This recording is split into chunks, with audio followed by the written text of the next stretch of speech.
Ռուսաստանը շարունակում է մնալ Հայաստանի կարևոր առևտրային գործընկերներից մեկը։ 2025 թվականի արդյունքներով զբաղեցնելով արտաքին առևտրի ընդհանուր ծավալի ավելի քան 35%-ը։ Հայաստանի էկոնոմիկայի փոխնախարարը հայտնել է, որ երկկողմ առևտրատնտեսական հարաբերությունների զարգացման ամենակարևոր ասպեկտները կապված են սննդի, սպառման ապրանքների, գյուղատնտեսության ոլորտում համագործակցության շղթաների ստեղծման միջոցով։ Հայաստանում Ռուսաստանի դեսպան Սերգեյ Կոպիրկինը ևս նշել է, որ ռուսական կապիտալը լայնորեն ներկայացված է երկրի հանքարդյունաբերության, էներգետիկայի, մետալուրգիայի, տրանսպորտի և լոգիստիկայի, բանկային, տեղեկատվական և հաղորդակցական տեխնոլոգիաների ոլորտներում։ Նրա խոսքով ռուսաստանյան տնտեսական օպերատորների առաջատար դիրքերը ոչ միայն համատեղ խորհրդային պատմության ժառանգությունն են, այլև երկու երկրների բիզնես համայնքների աշխատանքի արդյունք։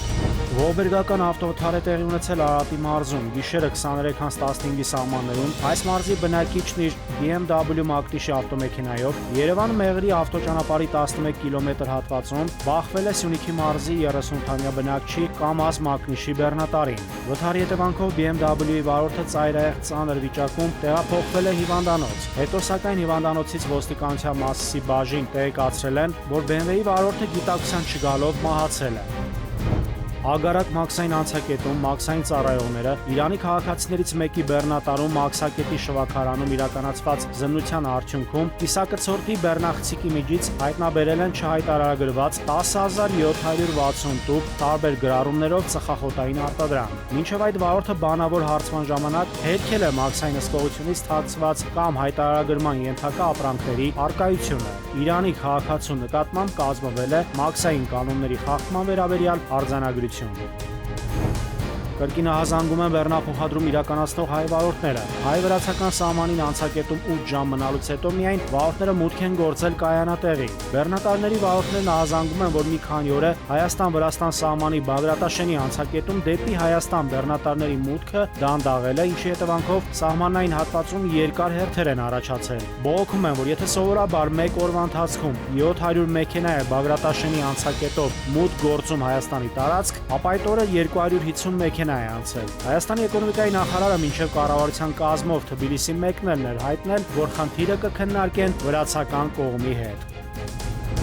Երևանի քաղաքապետարանի կանաչապատում և շրջակա միջավայրի պահպանություն ՀՈԱԿ-ի տնօրենը ներկայացնելով մայրաքաղաքում ծառերի փոխարինման ընթացքը հայտնել է, թե Երևանում դեռևս խորհրդային ժամանակներում տնկված 70-ից 80 տարեկան հեղիները կորցրել են իրենց կենսունակությունը։ Ըստ Արմեն Բեգոյանի, դրանց բների հատվածներում գտնվող վնասատուները քայքայել են արմատների և սաղարթների միջև կորելացիոն կապը, ինչը հանգեցրել է սաղարթների վերացմանը։ Բեգոյանի խոսքով գոյություն չունեցող հեղիները հանդիսանում են վնասատուների ձմեռման ու բազմացման վայր, որտեղից դրանք այնուհետև տեղափոխվում են մայրաքաղաքի ամբողջ կանաչ զանգվածի վրա։ Անդրադառնալով թեղիների ու բարդիների էտման գործընթացին, ոլորտի պատասխանատուն հայտնել է, որ ծեր ու կենսունակությունը կորցրած այդ ծառատեսակների դեպքում կատարվում է բավականին խորը էտ, որպեսզի դրանք ի վիճակի լինեն փոքր բարձրության վրա սաղարթ ձևավորեն, մինչև փոխարինումը։